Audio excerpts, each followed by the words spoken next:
To hear this and many more audiobooks in a podcast feed, please visit the first link in the description below. Thank you for your support.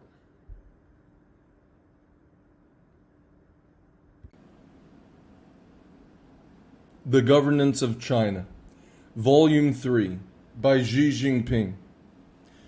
Audiobook, Part 11. Socialist Democracy. Constitutional Safeguards for Chinese Socialism in the New Era. Part of the speech at the Second Full Assembly of the Second Plenary Session of the 19th CPC Central Committee, January 19th, 2018. Since the 18th CPC National Congress in 2012, I have emphasized on many occasions that comprehensively implementing the Constitution is the primary and basic task for governing the country in accordance with the law and building China into a socialist country under the rule of law.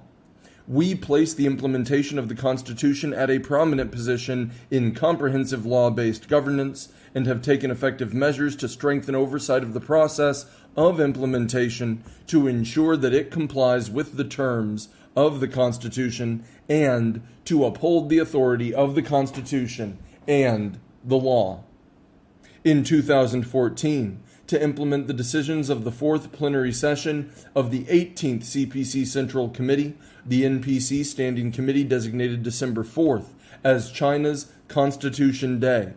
Since then, we have celebrated 4 Constitution Days, which we have used to promote the Constitution throughout society. In 2015, the NPC Standing Committee decided that all those elected or appointed to public office by People's Congresses at all levels or by the Standing Committees of People's Congresses at and above county level, and all those appointed to public office by people's governments, courts, and procuratoriates at all levels must publicly pledge allegiance to the Constitution on assuming office. The goal is to inspire civil servants to observe, safeguard, and give their allegiance to the Constitution. That same year, in accordance with the Constitution, the NPC Standing Committee adopted the decision to grant pardons to certain categories of prisoner, for which I signed the order. This was the first such occasion in China since the beginning of reform and opening up in 1978, and was therefore of great political and legal significance. In 2016, the NPC Standing Committee, in accordance with the Constitution and relevant laws, took prompt and proper actions to deal with the election fraud in Liaoning Province, working resolutely to uphold the authority and sanctity of the system of people's congresses. Also in 2016, exercising the power granted by the Constitution and the Basic Law of the Hong Kong Special Administrative Region, the NPC Standing Committee issued a convincing interpretation of Article 104 of the Basic Law, making clear the resolution of the central authorities in implementing the principle of one country, two systems, and their firm stance in opposing Hong Kong independence. In 2017, the NPC Standing Committee adopted the National Anthem Law of the People's Republic of China, which, together with the National Flag Law and the National Emblem Law, institutionalized these national symbols as stipulated by the Constitution. Recently, the NPC Standing Committee ratified an agreement on establishing a one-stop checkpoint at the West Kowloon terminus of the Guangzhou-Shenzhen-Hong Kong Express Rail link between Hong Kong and the mainland, confirming that the arrangement complies with both the constitutions and the basic law of Hong Kong. We are improving the system for documenting and reviewing regulations, rules, judicial interpretations, and other normative documents. We have established mechanisms for coordination between party committees, people's congresses, governments, and the armed forces, and stepped up work on the process for documentation and review. We have ensured that all normative documents are filed for record and examined, and mistakes, if any, are rectified.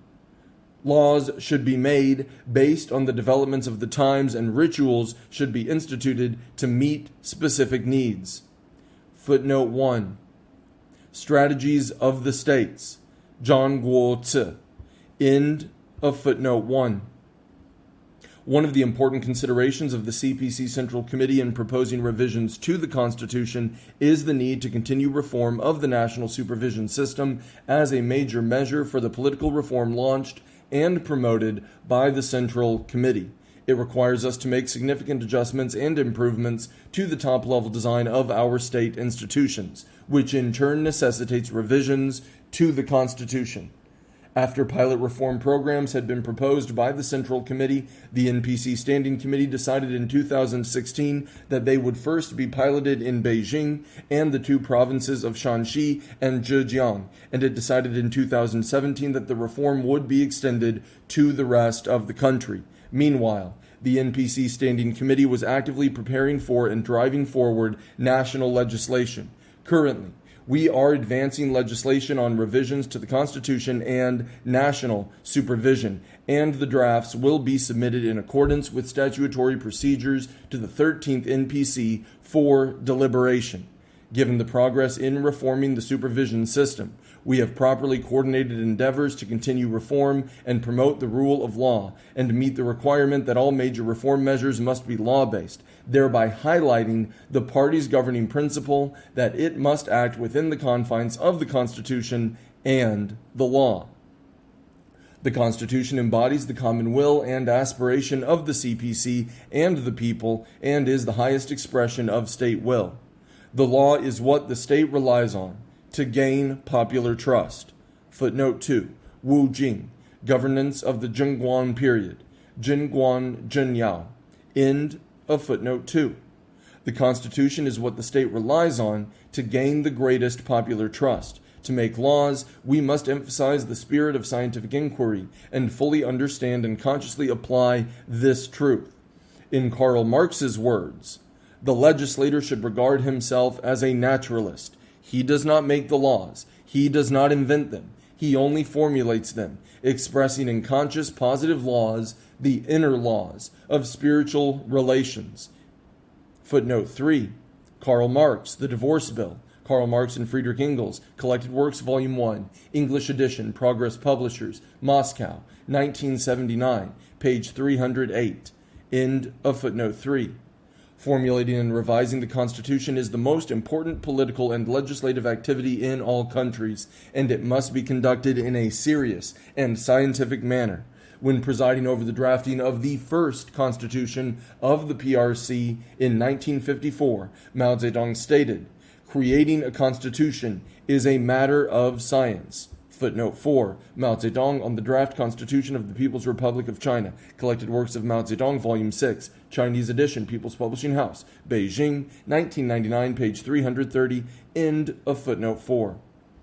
Elsewhere he observed, "The Constitution was drafted prudently, and every single article or term was worded with deliberation." Footnote 5. An excerpt from the speech made by Mao Zedong when presiding over a meeting of the Central People's Government Council on September 14, 1954. See Chronicle of Mao Zedong, 1949 to 1976. Volume 2, Chinese edition, Central Party Literature Publishing House, Beijing, 2013, page 281, end of footnote 5. This should also apply to the current revisions to the Constitution. The Central Committee's proposed revisions are based on thorough consideration and comprehensive analysis. They serve three goals, subject to the conditions of maintaining the continuity, consistency, and authority of the Constitution. The first is to better embody the will of the people. The second is to better reflect the strengths of socialism with Chinese characteristics. The third is to better extend the party's capacity in long-term governance, in implementing comprehensive law-based governance, and in modernizing China's system and capacity for governance, so as to provide the constitutional guarantee for upholding and developing Chinese socialism in the new era. Based on opinions solicited within the party and beyond, we can see that there is a strong consensus on the revisions to the Constitution, and the proposals enjoy universal support among party members. We believe that the general public will share this view. We can therefore conclude that the Central Committee's proposal to revise the Constitution is absolutely right and necessary.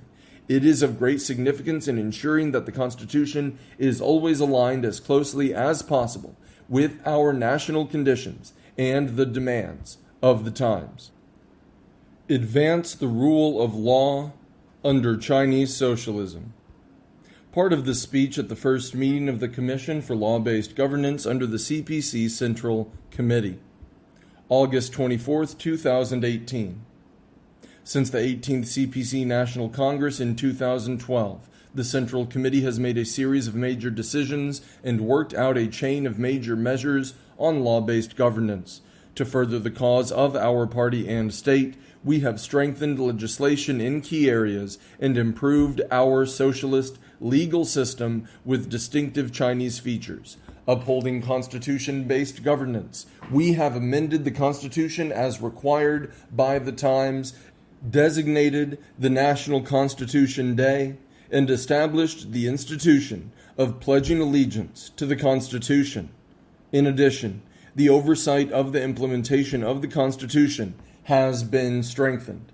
We have advanced law-based governance, substantially reduced items for administrative approval, completely ruled out examination and approval for non-administrative licenses, and introduced a power list, a negative list, and a responsibility list for governments at various levels, so as to regulate the exercise of executive power and to see that law is enforced in a strict, procedure-based, impartial, and non-abusive way. We are resolutely carrying forward reform in the domain of rule of law, promoting the adoption of judicial accountability, personnel quota systems, and reform measures to establish a criminal litigation system centering on trials. We have abolished the system of re-education through labor and rectified a batch of cases involving serious miscarriages of justice. Therefore, our judicial performance, efficiency, and credibility have improved remarkably. We regard our efforts to carry out basic legal education among the people and to encourage them to abide by the law as fundamental tasks of law-based governance. We have carried out a responsibility program in which state law enforcement departments are responsible for strengthening public legal awareness. We have incorporated education on the rule of law into the national education system. As a result, public awareness of the rule of law has been noticeably enhanced. We are raising the competence of those responsible for implementing the rule of law.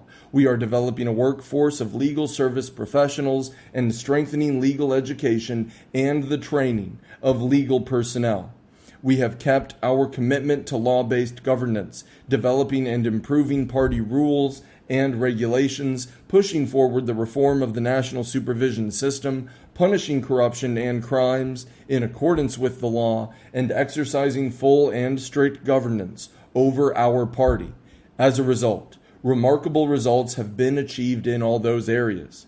Since the 18th CPC National Congress in 2012, we have put forward new concepts, new thinking, and new strategies on law-based governance and defined the guiding philosophy, development path, work plan, and key tasks of law-based governance, which can be summarized in the following 10 principles. First, strengthen the CPC's leadership role in law-based governance. Leadership by the CPC is the most fundamental guarantee for socialist rule of law. In absolutely no way does the rule of law amount to weakening the leadership of the CPC. Instead, it is meant to strengthen and improve its leadership, constantly enhance its capacity and performance in law-based governance, and bolster its position as the governing party. We must ensure the party's leadership over legislation, its guarantee of law enforcement, its support for judicial justice, and its exemplary role in abiding by the law. We must improve the institutions and mechanisms by which our party plays its leadership role in law-based governance. We must turn the views of our party into the will and laws of the state through legal procedures, ensure effective implementation of our party's policies through the law, and ensure that we are on the right track in exercising law-based governance. Second, uphold the principle that the people enjoy the principal status in our society. We must develop the rule of law for the people and rely on them, and it must benefit and protect them. We must uphold social equity and justice, which is the goal of the rule of law, and make sure that the people can see that equity and justice are served in every law enforcement action, and every judicial case. In the whole process of our law-based governance, we must represent the people's interests, reflect their wishes, protect their rights and interests, and improve their well-being. We must ensure that the people under the leadership of the CPC are able to administer state affairs and manage economic, cultural, and social affairs through various channels and in various ways as provided by law. Third, uphold socialist rule of law with Chinese characteristics. In advancing law-based governance, we must take the right path. We need to bear in mind our own national context and realities and take a path of rule of law best suited to our own specific conditions. Under no circumstance should we imitate the models and practices of other countries or adopt the Western models of constitutionalism, separation of powers, and judicial independence. Fourth, develop a system of socialist rule of law with Chinese characteristics. Such a system is a legal manifestation of the Chinese socialist system. We must focus on our goal of building socialist rule of law with Chinese characteristics and work hard to establish a complete system of laws, a highly effective enforcement system, a stringent scrutiny system, effective supporting measures, and a sound system of party regulations, thereby constantly breaking new ground in law-based governance. Fifth, push forward coordinated progress in law-based governance, exercise of state power and government administration, and promote the integrated development of the rule of law for the country, the government, and society. Comprehensive law-based governance is a great systematic endeavor. Therefore, we must take many factors into consideration, identify priorities, and formulate integrated plans. We must pursue it in a more systematic, holistic, and coordinated way. Law-based governance, exercise of state power, and government administration form an indivisible whole, the key to which is that the CPC must keep its commitment to law-based governance and that governments at all levels must administer in accordance with the law. A law-based country, government, and society each have their own areas of focus, allowing them to exert a mutually reinforcing effect on one another. A law-based country is the goal of developing the rule of law. A law-based government is the main force in building a law-based country. A law-based society is the foundation for building a law-based country. We must be adept at using institutions and laws to govern our country and improve our capacity for well-conceived, democratic, and law-based governance. Sixth, govern the country and exercise state power within the framework of the Constitution. In pursuing law-based governance, we must first uphold Constitution-based governance. In pursuing law-based exercise of state power, we must first uphold Constitution-based exercise of state power. The CPC leads the people in enacting and enforcing the Constitution and the law, and it must confine its activities to the areas prescribed by the Constitution and the law. All individuals, organizations, and state organs must regard the Constitution and the law as their code of conduct and exercise powers, enjoy rights, perform duties, and fulfill obligations accordingly. They will not be permitted to enjoy any special privilege that places them above the Constitution and the law, and all acts in violation of the Constitution or the law must be punished. Seventh, ensure sound lawmaking, strict law enforcement, impartial administration of justice, and the observance of law by all. To solve the prominent conflicts and problems in devising, enforcing, applying, and observing the law, we must resolutely advance reform in the domain of law-based governance. We must focus on the key areas of law-based governance and improve the legislative system and the quality of our legislation. We must promote strict law enforcement, establish an efficient system, improve administrative procedures, and fully implement administrative accountability. We must support the lawful and independent functioning of judicial organs and make better institutional arrangements for the exercise of judicial power in which the division of powers is both complementary and mutually restrictive. We must make greater efforts to raise public legal awareness and create an environment for the rule of law in which all of our people work in accordance with the law, look to the law when running into problems, and rely on the law to resolve problems and conflicts. Eighth, properly handle the dialectical relationships concerning law-based governance. In implementing law-based governance, we must correctly deal with the relationships between leadership by the party and the rule of law, between reform and the rule of law, between the rule of law and the rule of virtue, and between law-based governance and rule-based party discipline. Socialist rule of law must uphold CPC leadership, while CPC leadership must rely on socialist rule of law. Reform and the rule of law are like the two wings of a bird or the two wheels of a cart. We must promote reform under the rule of law and improve the rule of law in the process of reform.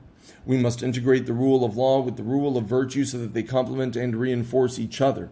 We must bring into play the complementary roles of law-based governance and rule-based party discipline and ensure that the CPC governs the country in accordance with the Constitution and the law, and govern and discipline itself strictly with party rules and regulations. Ninth, develop a contingent of high-caliber legal personnel with moral integrity and professional competence. To advance law-based governance, we must train legal professionals devoted to socialist rule of law and loyal to the party, the country, the people, and the law. We must strengthen education in our ideals and convictions, carry out in-depth education on the core socialist values and the socialist concept of law-based governance, and enable judicial personnel to be more consistent, specialized, and professional in their conduct.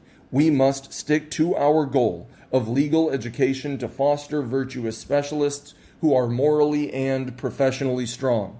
We must be innovative in training legal talent and cultivate a large number of legal professionals of high caliber and their successors. 10th, make sure that leading officials, though small in number, play a key role in implementing the rule of law. It is leading officials who exercise the ruling power of the party and the legislative, administrative, supervisory, and judicial powers of the state. Therefore, they are key to law-based governance. They must set a good example in upholding the law and treating it with respect, in understanding and having a good mastery of the law, in observing the law and defending the rule of law, and in applying the law and working in accordance with the law. They must strive to become more adept at using law-based thinking and approaches to carry out reform, promote development, resolve problems, and maintain stability. They must provide the example whereby the whole of society upholds, studies, observes, and applies the law. These new concepts, thinking, and strategies are the latest achievements in adapting Marxism to the Chinese context. They provide fundamental principles for us in implementing law-based governance. Thus, we must uphold them on a long-term basis and constantly enrich and develop them. Protect and promote human rights in the Chinese context. Main points of the congratulatory letter to a forum marking the 70th anniversary of the Universal Declaration of Human Rights, December 10th, 2018. The Universal Declaration of Human Rights is a significant document in the history of humanity, which has profoundly impacted progress in human rights around the world. Together with the peoples of other countries and based on the common values of humanity, peace, development, equity, justice, democracy, and freedom, China is committed to safeguarding human dignity and rights, in promoting fairer, more equitable, and inclusive global governance of human rights, so as to build a global community of shared future and strive for a better world. The ultimate human right is that people can lead a happy life. Since the first day of its founding in 1921, the CPC has fully committed itself to the well-being of the Chinese people and human development. During the 70 years since the founding of the People's Republic in 1949, and, in particular, the 40 years since the launch of reform and opening up in 1978, the Chinese nation has achieved a tremendous transformation. It has stood up, become better off, and grown in strength. This achievement can be summed up as improving the living standards of all Chinese people. The times are moving forward, and human rights are making progress. Combining the principle of universal human rights with the reality of modern times, China remains committed to a path for human rights that accords with its prevailing conditions. Adhering to a people-centered vision, China takes the rights to subsistence and development as the primary and basic human rights, works for coordinated progress in economic, political, social, cultural, and environmental rights, defends social fairness and justice, and promotes the right to all-round development. Chinese researchers on human rights need to advance with the times, maintain the right orientation, break new ground, and make a greater contribution to cultural diversity and the global cause of human rights. Enhance local legislation and supervision. Main points of the directive on the work of local people's congresses and their standing committees. July 2019. Setting up a standing committee for each local people's congress at or above the county level represents a significant improvement to the People's Congress system. Committed to the integration of the party's leadership, the people's position as masters of the country, and law-based governance, local people's congresses and their standing committees have fulfilled their duties, shown enterprise, and made a great contribution to the reform, development, and stability of their respective areas over the past 4 decades. However, new tasks for the era impose new and higher requirements upon the work of people's congresses. Local people's congresses and their standing committees need to fulfill their duties in line with the party central committee's requirements for the work of people's congresses and the decisions and plans made by local party committees for implementing the central committee's policies and strategies. These include taking an innovative approach to their work in legislation and supervision, in accordance with their respective local conditions, so as to facilitate economic and social development and the completion of reform tasks. They should conscientiously follow the leadership of local party committees at their respective levels. They need to maintain close ties with the people and give better play to the role of deputies to the people's congresses, who should be familiar with the true situation of local people, solicit their opinions, garner their insights, safeguard their rights and interests through the rule of law, and improve their well-being. The deputies also need to achieve self-improvement in order to increase their ability to fulfill duties in accordance with the law and improve the efficiency of work.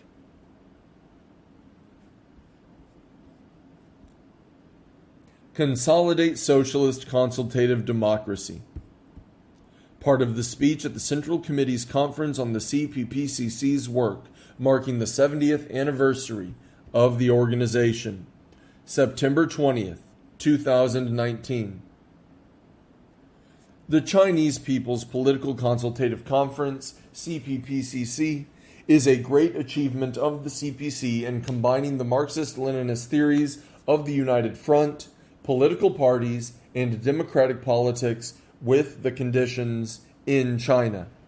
It is an innovative political system involving political parties, prominent individuals without any party affiliation, people's organizations, and people from all walks of life and all ethnic groups under the leadership of the CPC. For 70 years, the CPPCC has been dedicated to the two major themes of unity and democracy. It has served as a support to the central tasks of the party and the state, and played a significant role in founding the PRC and in each historical period of socialist revolution, development, and reform. The first plenary session of the CPPCC exercised the functions and powers of the later National People's Congress, NPC, and made comprehensive preparations for the founding of the PRC. The meeting adopted the common program of the CPPCC, which served as the provisional constitution, the organic law of the CPPCC, and the organic law of the Central People's Government of the People's Republic of China. The meeting also issued resolutions on the capital, the national flag, and anthem, and the system of chronology of the PRC, and elected the CPPCC National Committee and the Central People's Government Council. This marked the formal establishment of the CPPCC system. After the founding of the PRC, the CPPCC made a great contribution to restoring and developing the national economy, consolidating the nation people's political power, completing the socialist revolution, establishing the basic socialist system, and building socialism.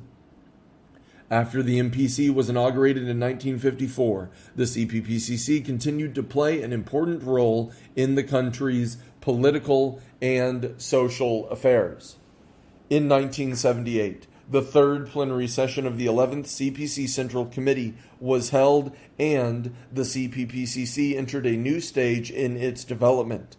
The Central Committee further clarified the nature, tasks, themes, and functions of the CPPCC, had the nature and role of the CPPCC enshrined in the Constitution, and established multi-party cooperation and political consultation under the leadership of the CPC as China's basic political system.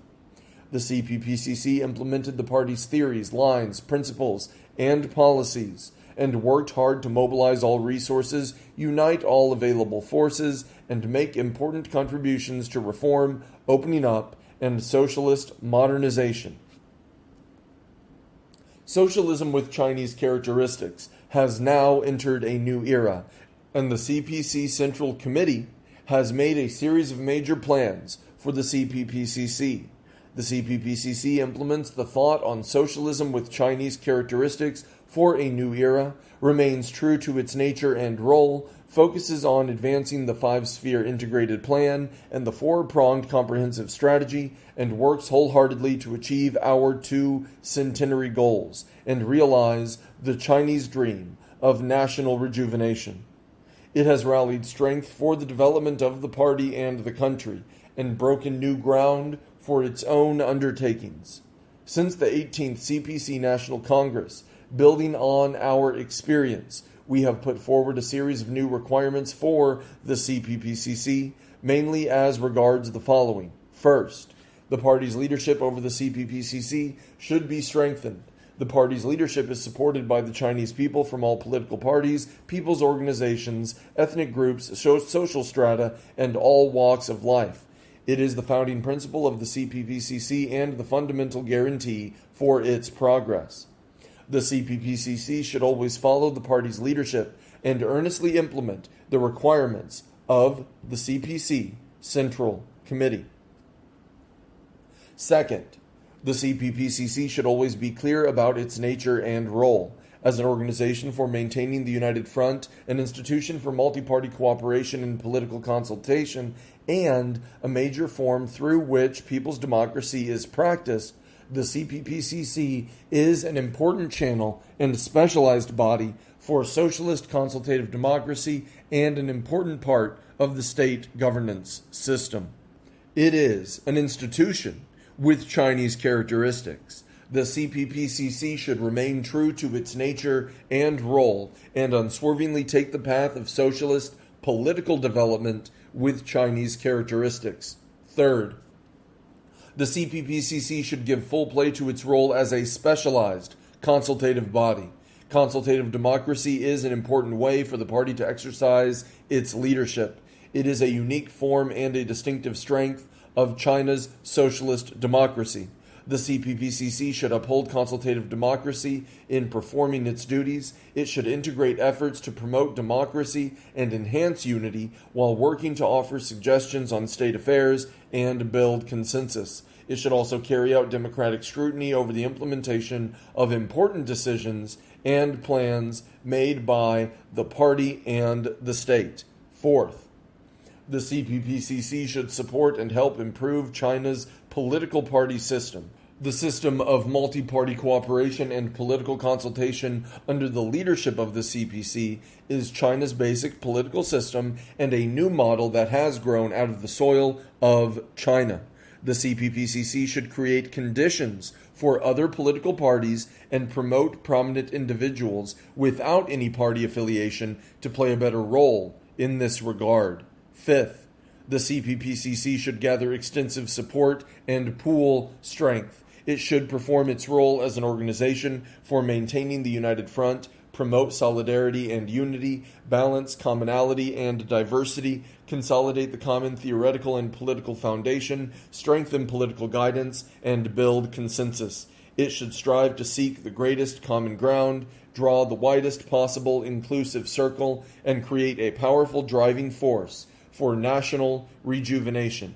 Sixth, the CPPCC should focus on the central tasks of the party and the state while fulfilling its responsibilities. It should direct its efforts towards achieving the first of the two centenary goals before moving on towards the second, and give priority to addressing unbalanced and inadequate development. Mindful of the general picture, it should target key issues, weaknesses, and shortcomings, conduct in-depth consultations on state affairs, strengthen scrutiny, and promote implementation. Seventh, the CPPCC should uphold the principle of serving the people.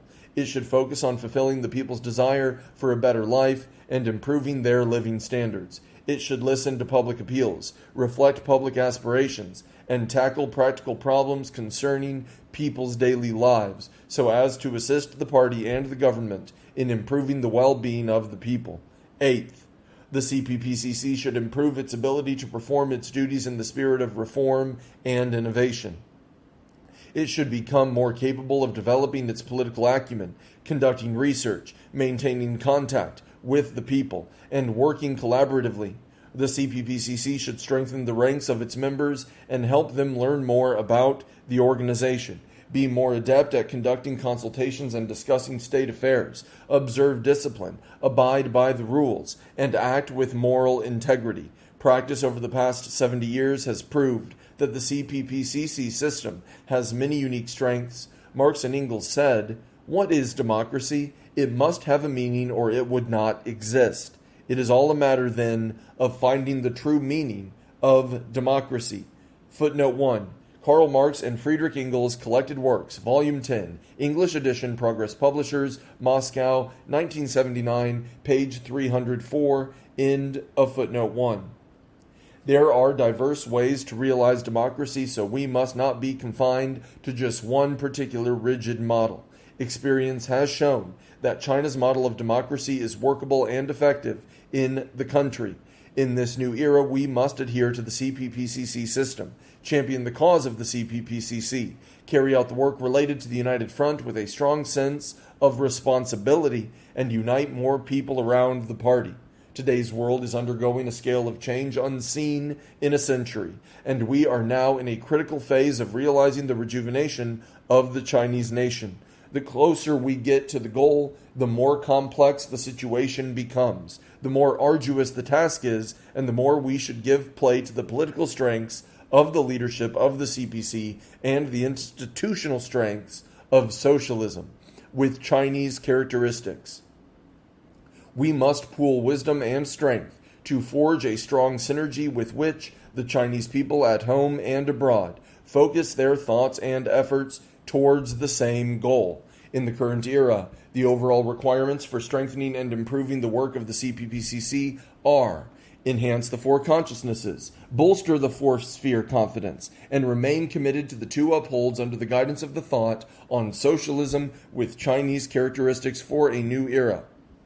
Make upholding and developing socialism with Chinese characteristics the goal of consolidating the common theoretical and political foundation. Make serving the two centenary goals its main focus, and take strengthening theoretical and political guidance and building extensive consensus as the central task. Champion the two major themes of unity and democracy, and forge effective consensus by enhancing the CPPCC's capacity for political consultation, democratic scrutiny, and participation in the deliberation and administration of state affairs. Shoulder the political responsibility of carrying out the CPC Central Committee's decisions as well as its requirements for the CPPCC, and bring together the wisdom and strength of the Chinese people at home and abroad, and contribute to the initiatives of securing a decisive victory in building a moderately prosperous society in all respects, and of making all-round efforts to build a great modern socialist country. In particular, the CPPCC should do the following well, now and in the future. First, the CPPCC should make the most of its role as a specialized consultative body. I have said that under China's socialist system, whenever a problem crops up, we should turn to deliberation first. Matters involving many people are discussed by all those involved. To reach the greatest common ground on the wishes and needs of the whole of society is the essence of people's democracy. Consultative democracy is an important mechanism through which the party can lead the people in effectively governing the country and ensure that the people are the masters of the country. It complements electoral democracy. In its consultations, the CPPCC promotes extensive unity, advances multi-party cooperation, and practices people's democracy, which is in line with our historical traditions and reflects the features of our time. This fully embodies the characteristics and strengths of our socialist democracy in settling differences, solving problems, and reaching consensus through consultation. Being open to different opinions, better still, taking criticism with courage, and making improvements accordingly are signs of confidence and strength. We should develop socialist consultative democracy, make good use of democratic centralism, carry forward the fine tradition of unity, criticism, unity, draw on collective wisdom, and promote full expression and in-depth exchange of different ideas and viewpoints. We should respect each other, consult on an equal footing, follow the rules, hold orderly discussions, be inclusive and tolerant, and negotiate in good faith. In this way, we can cultivate a good environment for consultation in which everyone can express their own views freely, rationally, and in accordance with the law and rules. We must let them voice their opinions and criticism, as long as the party's underlying theories, basic guidelines, and fundamental principles are upheld. Even if their comments are harsh and sharp, we should be glad to hear them, so that we can correct our mistakes if we have made any, and guard against them if we have not. To ensure that the CPPCC plays its role as a specialized, consultative body, we need to improve the relevant systems and mechanisms. We should stick to the system in which the party committee works with the government and the CPPCC to formulate annual consultation plans and improve the mechanism to ensure consultation before and during decision-making. Only after due deliberation by the CPPCC can the matters defined as requiring consultation in the annual plan be submitted for decision-making and then acted on. The scope of participants for consultation, the principles of discussion, the basic procedures, and the mode of communication should be clearly prescribed. Second, the CPPCC should strengthen theoretical and political guidance and build extensive consensus. Mao Zedong said that politics meant making more people support us and fewer people oppose us. This is the key to the party's success in leading revolution, economic development, and reform. In the new era, to move forward, we must enhance the unity of people of all ethnic groups and mobilize all resources. This requires theoretical guidance and consensus. The CPPCC should, by working effectively, become an important platform for upholding and strengthening the party's leadership, for uniting and guiding representatives from all sectors of society and ethnic groups with the party's innovative theories, and for resolving differences and conflicts and building consensus on the basis of shared political ideals. We should guide the political parties, organizations, and prominent figures participating in the CPPCC to thoroughly study the party's theories, current affairs, and policies, and the history of the CPC, the PRC, the United Front, and the CPPCC, so that they will develop an accurate understanding of history and a broad vision. To strengthen theoretical and political guidance, we must correctly handle the relationship between commonality and diversity. The former means a shared theoretical and political foundation, whereas the latter is indicative of diverse interests and ideas. We should achieve commonality while respecting diversity and avoid an overemphasis on uniformity. We should stay attuned to the current thinking and political trends within the United Front, strengthen theoretical and political guidance on sensitive issues, issues that pose risks, and issues of broad concern, and combine this with regular theoretical and political work, so as to seek common ground while shelving and narrowing differences. We should promote common progress in political awareness among all political parties, organizations, and representatives of various ethnic groups and sectors of society. The CPPCC should maintain extensive contacts with the public and mobilize them to assist the party and the government in coordinating relations, developing positive sentiments in society, and diffusing conflicts. It should encourage its members to be more community-focused in their work, stay close to the people they represent, reflect the people's views, and convey their suggestions and opinions to relevant authorities in a timely fashion, and better inform them of the policies of the party and the state. We must extensively gather positive energy for the nation to unite and work together in order to realize the Chinese dream of national rejuvenation. To this end, we should give full play to the role of the CPPCC as an important political and organizational platform in China's political party system, and make institutional arrangements for non-communist parties to express their views and put forward suggestions in the CPPCC. We should improve the communication and liaison mechanism with intellectuals who are not CPC members, prominent figures in the private sector of the economy, and those from the new social group. Footnote 2. The new social group refers to groups of people that have emerged with the socialist market economy, mainly management and technical personnel in private and foreign-funded enterprises, those working in intermediary agencies and social organizations, freelancers, and new media professionals. End of footnote 2. We should fully implement the party's ethnic and religious policies, promote exchanges, interaction, and integration among all ethnic groups, and encourage religions to adapt to socialist society. We should comprehensively and accurately implement the principles of one country, two systems, Hong Kong people administering Hong Kong, Macau people administering Macau, and a high degree of autonomy for both regions. Guide CPPCC members from Hong Kong and Macau to support the governments and chief executives of the two special administrative regions, SARs, to perform their duties in accordance with the law and strengthen the ranks of patriots who love both our country and the SARs.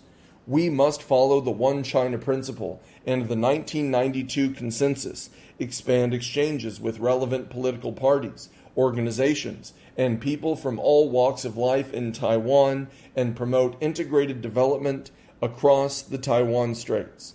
We resolutely oppose Taiwan independence activities in any form. We should extensively unite overseas Chinese and give their representatives access to CPPCC activities. We should carry out international exchanges to contribute to the building of a global community of shared future. Third, the CPPCC should enhance the sense of responsibility among its members. As representatives of political parties, organizations, ethnic groups, and different sectors of society selected through extensive consultations within their respective circles. CPPCC members participate in deliberation on state affairs and perform their duties on behalf of all the people. This membership is not only an honor, but also a responsibility. CPPCC members should perform their duties for the country and fulfill their responsibilities to the people. They should always bear the CPPCC's cause in mind and shoulder responsibilities in earnest. CPPCC members come from various sectors, and their views and understanding of some issues are not necessarily the same, but their political stance cannot be nebulous, nor their political principles weak. They must study and implement the party's underlying theories, basic guidelines, and fundamental principles, and identify closely with the CPC and socialism with Chinese characteristics in thought and theory, in politics and in spirit. They should improve their knowledge of theory, their ability to reason, and their practical skills. Acquire a wide range of knowledge, master ways and means of performing duties, conduct in-depth research and studies, be active in making suggestions, and enhance their performance in an all-round way. They should maintain close bonds with the people, provide help to those in need, and help resolve doubts, negative sentiments, and conflicts. They should abide by the Constitution and the CPPCC Charter, practice the core socialist values, improve their moral conduct, remain clean, honest, and self-disciplined, and demonstrate the qualities of CPPCC members in the new era through exemplary actions. Heighten a sense of Chinese identity. Part of the speech at the National Conference commending model units and individuals for contributing to ethnic unity and progress. September 27th, 2019. Now that Chinese socialism has entered a new era, the Chinese nation can look forward to the best period of development in history. But as we still face a complex domestic and international situation, we should unite more than ever as one and pool our strength to ensure that our country continues to progress steadily. All ethnic groups as one family. This is one of the fundamental guarantees for the rejuvenation of the Chinese nation. To make the Chinese dream come true, we must focus on heightening a sense of identity of the Chinese nation and take the cause of ethnic unity and progress as a fundamental task. We must fully implement our party's theories and policies concerning ethnic groups, work together for common prosperity and development, and help all ethnic groups remain as closely united as the seeds of a pomegranate, so that the Chinese nation will become a more inclusive and cohesive community. First, we must uphold the CPC leadership, unite all ethnic groups, and lead them forward on the path of Chinese socialism. Our experience shows that only the CPC can unite the Chinese nation, and only under Chinese socialism can all ethnic groups work together and achieve development and prosperity. We must uphold our party's leadership, remember why we started, and bear in mind our mission. We must take correct approaches to addressing ethnic problems, uphold and improve the system of regional ethnic autonomy, and strengthen education on our party's theories and policies concerning ethnic groups and ethnic solidarity. With a focus on heightening a sense of national identity, we should unite people and officials from all ethnic groups in following the leadership of the Central Committee and carrying out its decisions and plans, and cultivate in all ethnic groups a growing sense of identity with the motherland, the Chinese nation, the Chinese culture, the Communist Party of China, and Chinese socialism. Second, we must work to create a better life for all ethnic groups and ensure that ethnic minority groups in the areas they inhabit achieve moderate prosperity and modernization together with the rest of the country. The Chinese nation is a big family. Everyone in the family deserves a good life.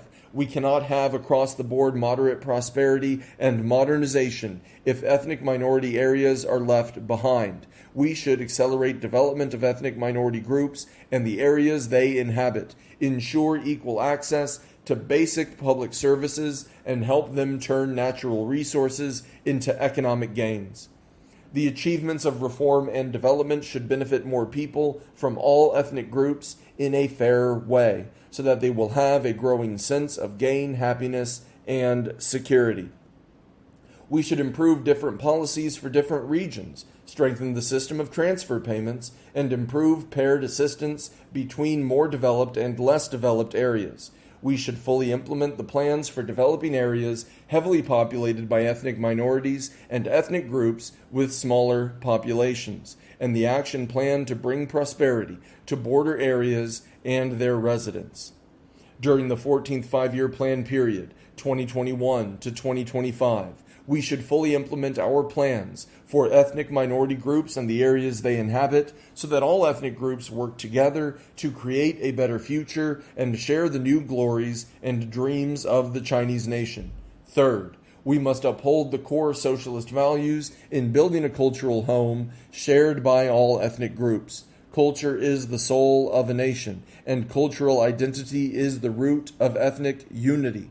All ethnic groups should respect and appreciate each other's culture and learn from each other. We should work harder to promote the core socialist values among all ethnic groups, developing sound viewpoints on the motherland, nation, culture, and history is central to building a cultural home shared by all ethnic groups and consolidating the sense of national identity. With this in mind, we should preserve and pass down ethnic cultures through updating and integration, and establish and highlight China's cultural symbols shared by all its ethnic groups and the collective image of the Chinese nation so that all people from all ethnic groups identify more with Chinese culture. We should strengthen education of all types and at all levels in areas inhabited by ethnic minority groups, strengthen the education on standard spoken and written Chinese, and give people from ethnic minority groups a better education. We should place more emphasis on patriotism in educating young people to sow the seeds of patriotism in every child. We must seize the initiative in guiding public opinion and make the internet a fast-growing space in building a cultural home shared by all ethnic groups and in consolidating the sense of national identity. Fourth, we must uphold the unity of the Chinese nation and enhance communication and integration between ethnic groups. For 7 decades, and particularly since 1978, when reform and opening up was introduced, China's ethnic groups have strengthened their ties in many ways and to a degree never seen before. They share the country's vast lands and live in compact communities. They also live amongst each other. This trend has intensified over time, underlined by free flow of people and more ethnic communities living together. In response to this trend, we should come up with policies, measures, and mechanisms that are conducive to building an ethnically integrated society and improve the services for and management of the migrant population of ethnic minority groups, so that all ethnic groups work together for a better home and a better future.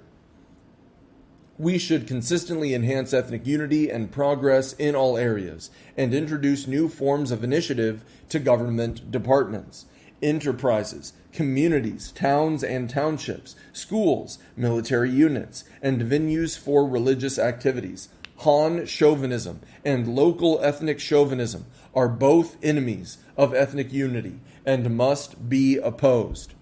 Fifth, we must handle ethnic affairs in accordance with the law and ensure that citizens of all ethnic groups are equal before the law.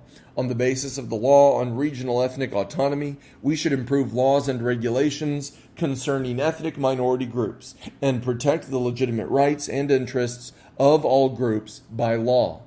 We must treat all equally without discrimination, pass judgments only through the law. Cases and incidents involving ethnic factors should be dealt with appropriately in accordance with the law, and citizens of all ethnic groups must enjoy their rights and discharge their obligations on an equal basis. The governance of ethnic affairs must be ruled by law. We must guard against and crack down on all forms of infiltration, sabotage, and subversive activities, violence, terrorism, and ethnic separatism, and religious extremism. To improve our work in ethnic affairs in the current era, we must strengthen party leadership in this regard. Party committees at all levels should place ethnic affairs high on their agenda and make their ability to deal with ethnic affairs and enhance ethnic unity an important indicator in appraising the performance of officials. We should strengthen research on the basic theories and key issues of ethnic affairs, add new content to the discourse system of China's socialist theory and policy on ethnic affairs, and increase our influence and capacity to inspire internationally. To have a solid basis in addressing ethnic affairs, party and government organs, enterprises, and public institutions, other political parties, and people's organizations should all participate and work together. We should lay emphasis on developing a contingent of officials specializing in ethnic affairs, select and train officials and personnel with professional expertise from ethnic minority groups, and encourage departments handling ethnic affairs to do their job more diligently. The rejuvenation of the Chinese nation requires all ethnic groups to stand together, to work together with one heart. Let us unite more closely around the CPC Central Committee, forge ahead with one mind, and strive for ethnic unity and progress, for the sake of the two centenary goals and the Chinese dream. End of audiobook, Part 11.